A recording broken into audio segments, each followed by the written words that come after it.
pesquerías. Por lo tanto, el asesoramiento científico es fundamental para ello.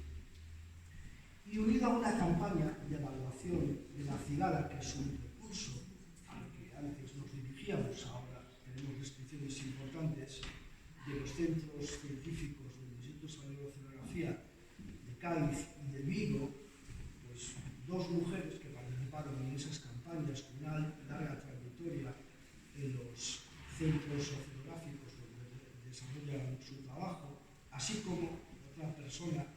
que ha embarcado como observadora en buques de pesca y que había participado también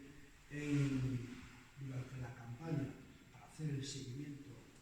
de la misma, pues también nos contaron cuál era su relación con el mundo del mar, con el mundo de la pesca